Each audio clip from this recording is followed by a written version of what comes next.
certains secteurs, le lien avec les changements climatiques est nettement identifiable et identifié. Le secteur des déchets en est un exemple édifiant. Paradoxalement, cet écosystème est peu visible dans les inventaires des émissions de gaz à effet de serre.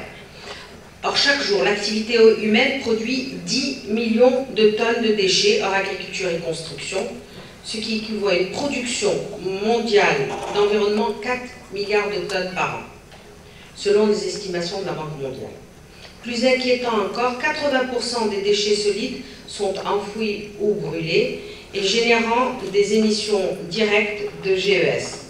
Encore aujourd'hui, seuls 19% sont triés et recyclés et à peine 3% subissent un traitement biologique, genre compostage ou méthanisation.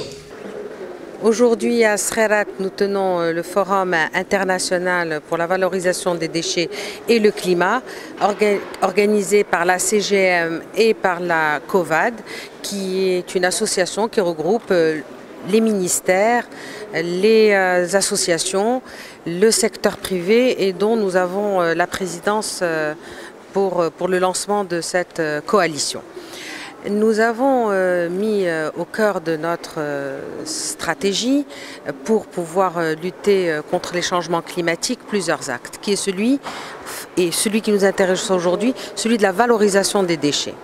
Qui dit valorisation des déchets dit création de nouveaux métiers verts, création d'emplois, mais également lorsqu'on parle de valorisation, c'est aussi mettre en valeur les emplois qui existent aujourd'hui, qui sont autour de 7000 et qui collectent d'une façon informelle les déchets et qui doivent être intégrés dans le cadre de la chaîne de valeur créée dans le cadre de cette valorisation des déchets.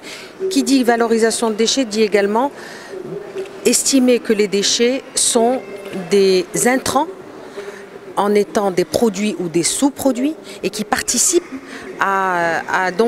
au process industriel pour pouvoir consommer moins de ressources naturelles, avoir moins de pression sur les ressources naturelles et consommer moins et mieux. Ce qui est important également pour le secteur privé, c'est de se dire que la compétitivité doit rester au cœur de la démarche, une démarche vertueuse, une démarche inclusive, une démarche innovante, mais également cette démarche doit accompagner et s'inscrire toujours dans la compétitivité de l'entreprise. Ce forum international concernant la valorisation de déchets rentre dans le programme riche de la CGM qui participe donc à la COP22 parce qu'il va en ressortir des recommandations et ces recommandations vont alimenter les recommandations faites par le secteur privé dans le cadre de sa participation à la COP22.